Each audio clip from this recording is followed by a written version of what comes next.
Hello there, it's Terry here. Thank you so much for stopping by. Today I am sharing a card that I created using the stamp and die of the month from Not Too Shabby shop. So let's get started. So here's a close-up look at the stamp set. Isn't it so perfect? It's called An Elegant Christmas, and I just love the image of the main girl here. So elegant. I guess the title of the stamp set is just perfect for it. So to start off, I am going in with white cardstock.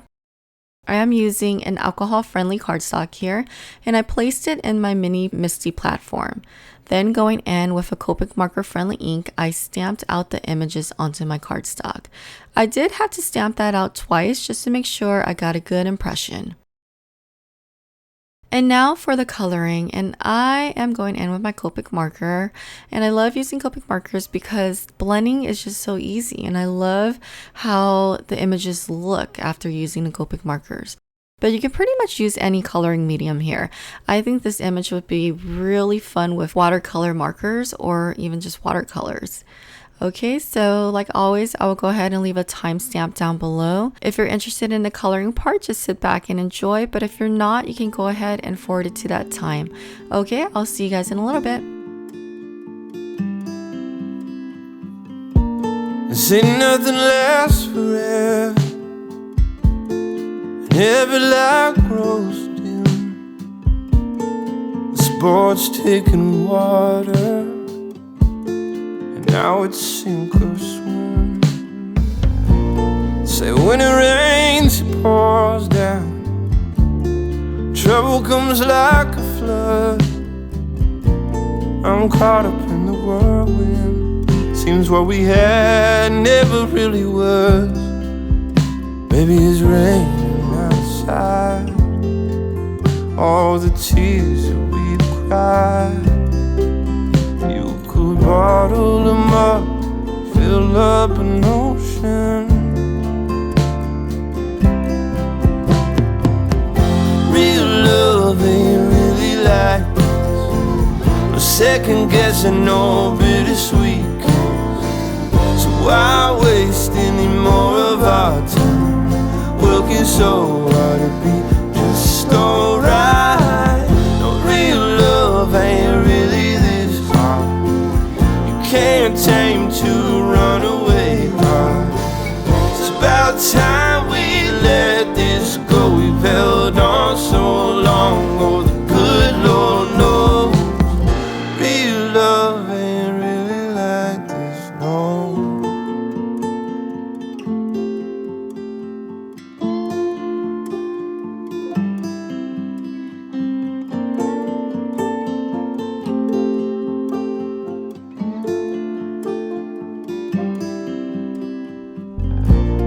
I know I've caused you heartache, and yeah, we felt the pain.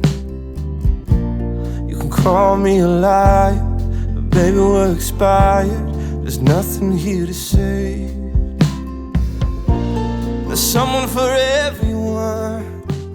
Okay, so I'm back. So off screen, I went ahead and used the coordinating dies and ran that through my die cutting machine.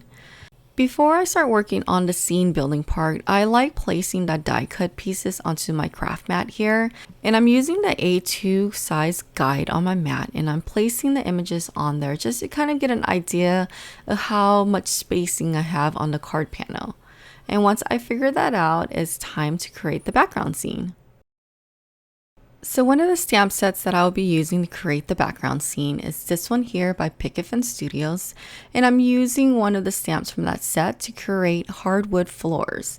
So going in with a white cardstock, I placed the stamp onto my stamping platform, and I'm going in with an alcohol-friendly black ink. So I went ahead and stamped out the stamp down onto the cardstock, just on the bottom portion of the cardstock. I did this a few times to create the look of hardwood floors. So after I stamped the first part out, I went ahead and shifted the cardstock up a little bit and stamped the stamp on again.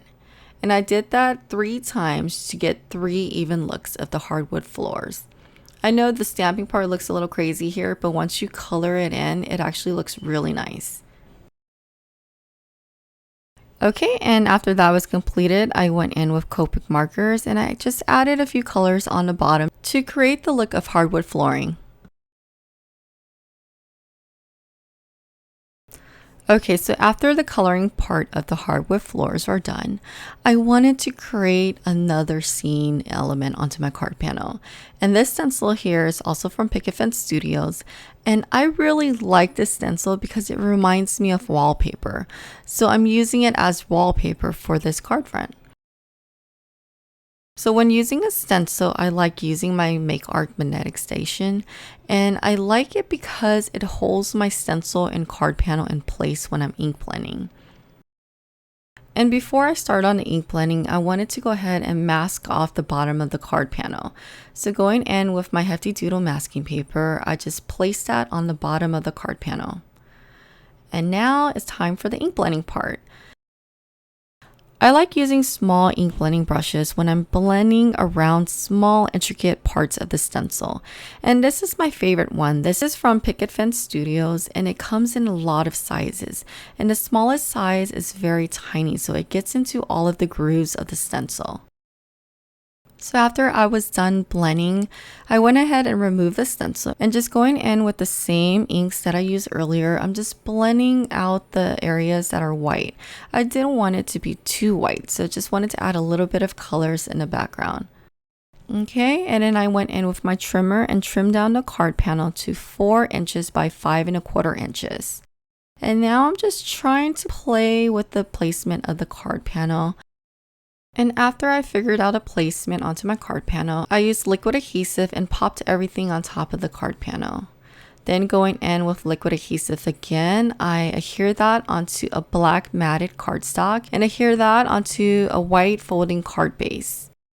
For this sentiment, I went in with one of my basic Merry Christmas sentiment from my stash and stamped that down on white cardstock and also heat embossed that. And that's it. The card is now complete. I hope you found this tutorial helpful and please don't forget to thumbs up, comment, and subscribe. Until next time, have a wonderful day. Bye-bye.